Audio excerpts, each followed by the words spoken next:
Hello, fellow parents and educators. Thank you for joining me at Education Evolution, where we are disrupting the status quo in today's learning models. We talk about present-day education, what's broken, who's fixing it, and how.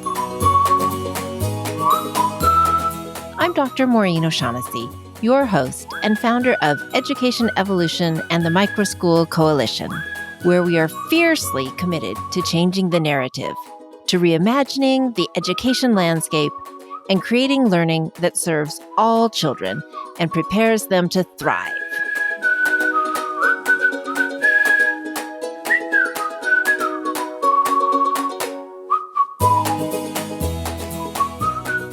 Welcome, Julie Burgess-Dennis. Julie and her colleague are the owners of Seattle's Under the Umbrella, and you guys create opportunities for children to meet their potential in speech, language, social communication. You do a lot, and you have a really cool office with a swing. So tell us just a little bit about you. Oh, thank you, Maureen. So I am a speech language pathologist. I've been practicing for over 20 years now. And the Under the Umbrella came to be about 6 years ago when both my colleague and I were a little tired of being in the box, being with more traditional. We wanted a more family-based, friendly environment that welcomed people and really allowed for natural social engagement, as opposed to more contrived, creating groups, creating artificially settings to elicit some of the goals we were working on. We wanted it to be more naturalistic. So our space is a big part of our therapy. So yeah, that's our specialty. That's what I love to do. Yay! Julie, I know that your SLP support is usually with the child, but not necessarily woven into the child's full day, nor do your insights inform the learning that the student receives at school. This silo approach really limits effectiveness. Tell our listeners what it's like when you're in the silo versus out of the silo and how that changes what the student gets. Well, I think getting out of the silo is super important. And again, that was when my colleague and I got together. While I have a home base at Under the Umbrella and it serves many functions, I think it's essential that not only do we get into the school, but we push in. We still are doing a very pull-out model across public schools and a lot of schools across the country.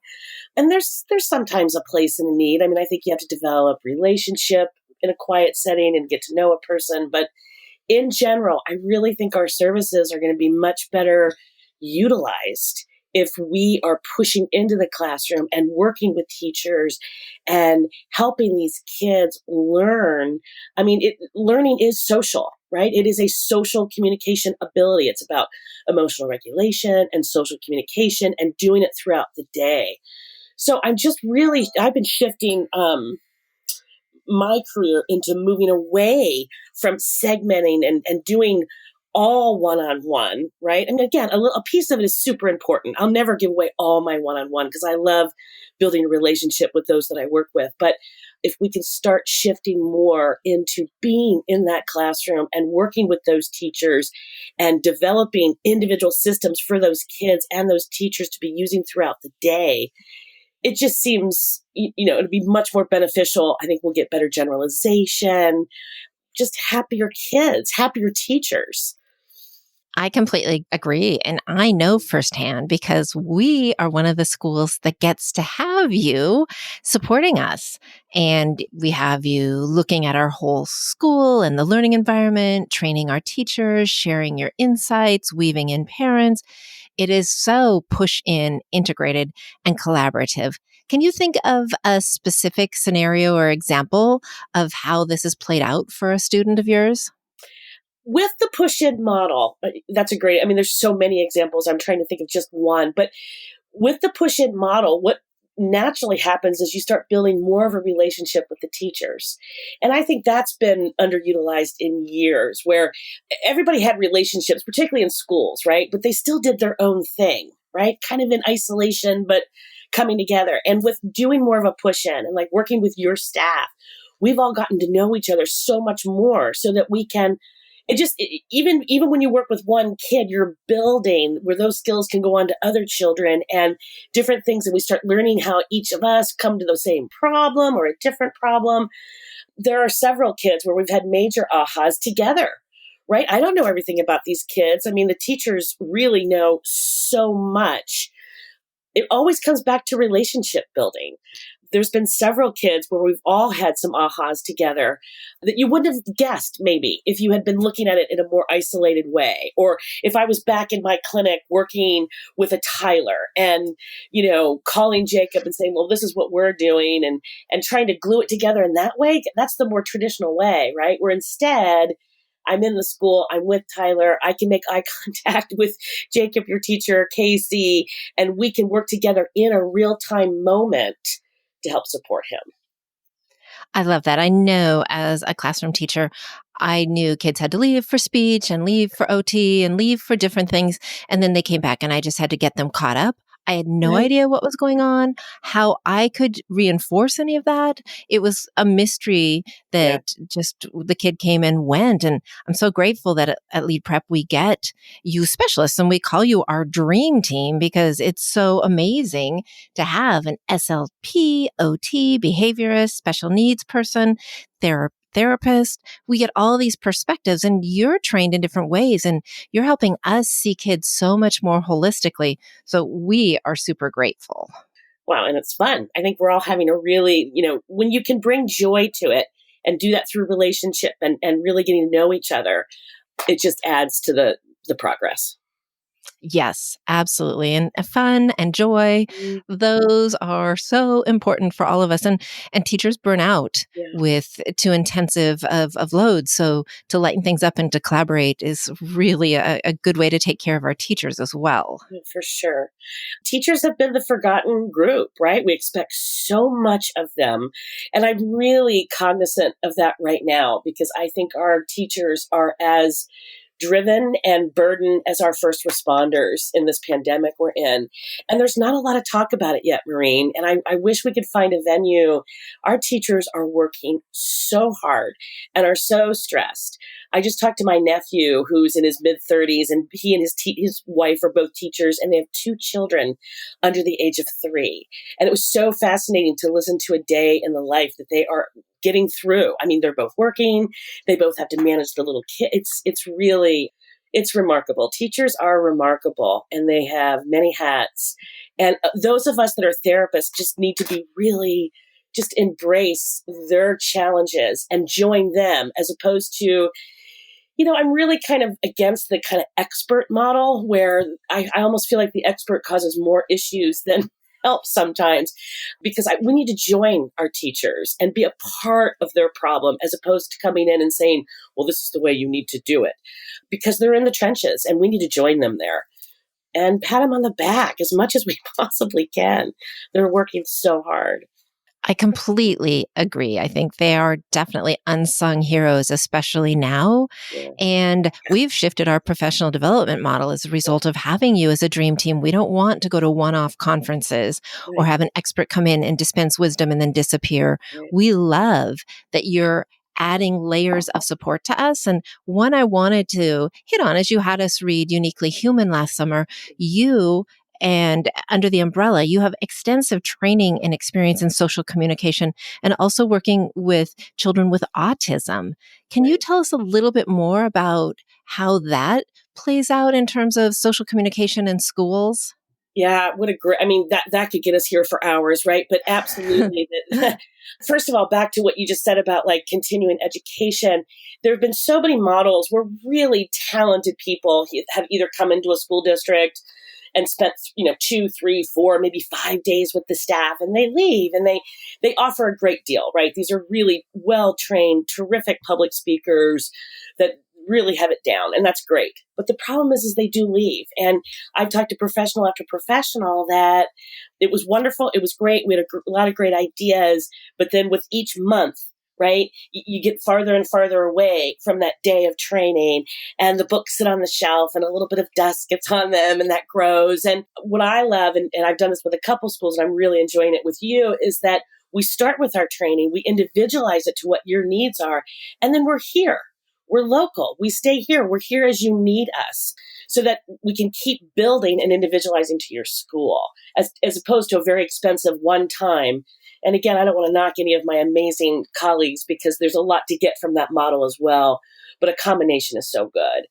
It's autism that has brought me, I think, even to you, Maureen, and helping, all learning I see in the classroom and outside the classroom is social driven. So social and emotional regulation. And we've got to get into the classroom and help not only the teachers, but the kids with autism really be able to engage and access their education. Traditionally, we've been such a behavioral model, and we can see the pros and cons. And I think for helping to get rid of truly unwanted behaviors that prevent an individual from being in an environment, I think that's super important to use a behavioral approach. But with learning, we just simply don't learn in that way. And we need to find other avenues, other supports, other learning techniques, understanding individual profiles to best meet the needs of these kids. Absolutely. Some of the pointers that you have shared with our team actually helped me as a mom with a young adult daughter with autism. There's so much about social communication that's just critical for kids surviving the school scene, surviving the work scene, navigating their lives. So your lens is so important. And so often I think we somehow we get it wrong. We make judgments, not understanding, and especially their peers make judgments. Well, that was rude. Yep. And they label a kid because they have no sense of, whoa, this kid doesn't have a filter, or this kid was trying to fit in. And we really have to be more humane in understanding that whole social communication lens. Right. And all those underlying challenges that we can't see, right? We're very focused on what we can see. And I think that's what we react to. And that's behaviors, right? We can see behaviors, we can touch behaviors, they're right in front of us, and we want to redirect them. And in the moment, sometimes that's very appropriate. You've got a classroom of kids and you've got to keep, you got to keep it together. You got to keep it glued together. But that doesn't mean that we can't come back and look at all the underlying factors that are contributing to these behaviors that we're seeing. And it's that we need to be addressing, those underlying pieces, because they're all different, right? Even the same behavior might be caused by 10 different underlying things that we're just not even aware of yet. That's something you've really helped our team at is looking beyond the behaviors and let the behaviors inform us as opposed to just stopping with the behavior. So I think that's a huge transition for educators to get to make, just that one step. Yeah, and it's so hard. I think that's the thing too, is we have to be really forgiving of each other, that we're human and we're emotional too, and we're doing our best and we're working hard, and it's really challenging. It also takes participation from the family. As you and I have discussed, many kids where really kids came to you with little information that you were able to gain after they were admitted to your school. And so transparency and families being on board, right? And, recognizing that we're all doing the best that we can, including our student, and moving in a positive way from there. Absolutely. I love this holistic approach and getting all the players on board and working together. Julie, I have a final question for you. Yes. If you had an amazing, glittery, sparkly, wonderful magic wand, what would you create for our students' learning experiences? Do you mean at your school or in general, like our In the world? Yeah. Well, I'm really keen on these small micro schools. And I do feel like if I had a magic wand, I would take all these ginormous school districts and I would pare them down. I feel like bureaucracy has really gotten in our way of some really terrific leaders and terrific teachers getting kind of buried, right? And so this concept of a micro school where everybody really knows each other, I mean, for me, it's always going to come back down to relationship and how trusting and supportive your relationships are with your professionals, your students, and your families. And it just makes sense that if it's smaller, it's going to be much more achievable. So that would be my magic wand, is to really make this shift into smaller, schools and really getting professionals to push in and to really relook at the model. When you look at the public school model, it's still speech pathologists and OTs and PTs, and it's the pullout. Now, this isn't all, because some are doing some really great work, really educating teachers and working as hard as they can. But the system's not designed for that. Those are really overachieving professionals that understand the need for collaboration. The system in itself is still really segregated, right? That you have everybody that has their specialty. And, I almost don't even refer myself as a speech language pathologist when I'm first introducing myself, Maureen, because right away people think, oh, you just work on speech and articulation, which is the least of what I do professionally. And I still do it. I love motor speech disorders and I love thinking about speech, but it's definitely not prominent in my practice. So I really wish we'd say we're specialists in autism, or we're developmental specialists, or we're behavioral specialists, or definitely leaning to speech and language, because I do have a lot of training in that, and that is my primary field. But getting more collaborative and more transdisciplinary. Smaller schools, more transdisciplinary, more push in. I would love to see that shift in our field and get away from the medical model, which I think is kind of, it has its good and it has its bad. And I think it got tried to apply to education and we got a little lost, I think. I absolutely agree. And to that first point of the micro schools, I taught in a high school early days with 700 kids per grade. And when I got to start a school within a school, Yeah. and we had 30 kids, we had like 90, but 30 kids a block and 90 kids throughout the day that 5 of us shared. Yeah. It was so relational. Yeah. When we lose the relational piece, especially with so much more online and disconnection these days, and caution, kids don't run out and play with each other, that relational piece, without that, I just think it's really, teachers are operating at a disadvantage in those huge schools. And then the time to collaborate and have these interdisciplinary teams that you're talking about that can go across the subjects is lost. So I think your magic wand needs to happen for our learners around the world. Well, and I do think it slowly is, to be honest with you. I'm not the only one out there with this mindset. I do think this is a beginning. We're in the beginning phases of it, and education is going to shift. It's going to have to shift, Maureen, because now that we have this pandemic, that's going to layer a whole nother, like, what it looks like for us in the future as learners, as educators, as teachers. But we're already on this, like, looking at how we've been doing it for the last 150 years and moving forward into a different way. We have to prepare these kids for a different work setting. So it's a pretty amazing time right now. Yeah. It definitely is. And Julie, thank you. Thank you for all you do for kids. And thank you for the joy you bring students, teachers, parents. You obviously really care about kids, and your laughter and positive perspective are such a breath of fresh air. And we're so grateful to have you at our micro school. And I'm grateful to have you on today's podcast. Oh, thank you. Thank you. I'm one of those lucky few, Maureen, that I absolutely love my job passionately. So I feel really grateful. Thank you. Yay. Well, thank you. I appreciate having you on our show today. Thank you. Bye-bye. Bye.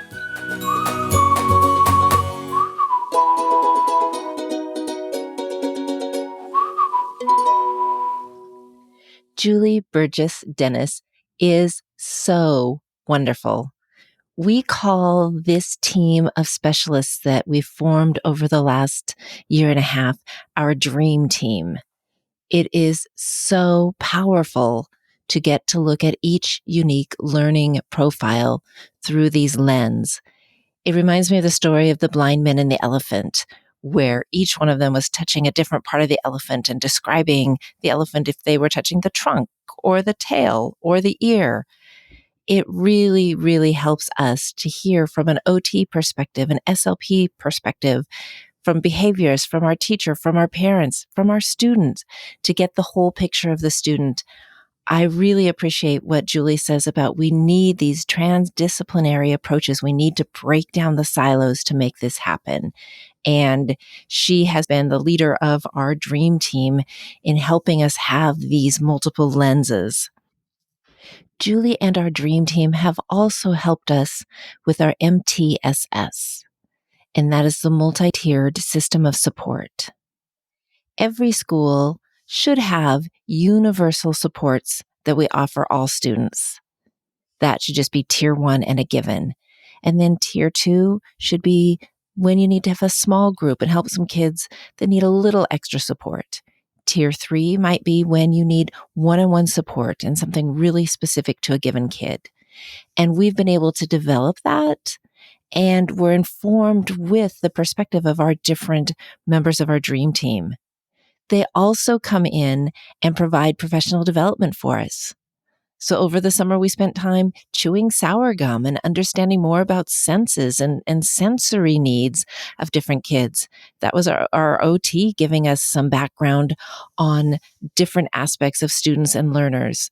We get to see through so many lenses. It is priceless. So I would wish for every school, just like Julie said, let's be transdisciplinary. Let's be collaborative. Let's get rid of that medical clinical model, one expert for one part of the human body, and really look holistically. And please, let's get smaller. We need relationships in a segment of 1,000 to 2,000 kids is not going to happen. We can break our big into smaller. Many schools do that. Many schools have a school within a school, or special programs or special cohorts or loops where kids stay with a teacher for more than 1 year.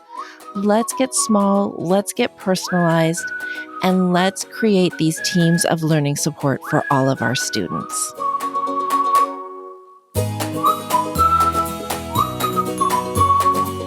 If you're finding yourself thinking, I need to do this in my school, let's talk about it. Earlier this year, I got to present models for diverse learners for the South American Inclusion School of 2020 conference. There are many ways to enhance the holistic support of our learners. Let's create an action plan together. Visit educationevolution.org/consult to book a call, and let's get started.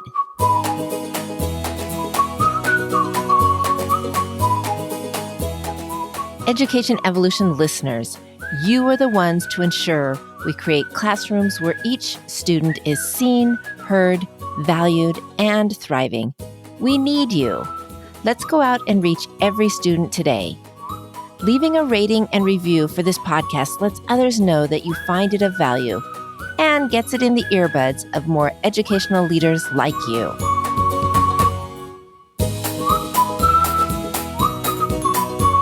Thank you for listening. Signing off, I am Maureen O'Shaughnessy, your partner in boldly reimagining education.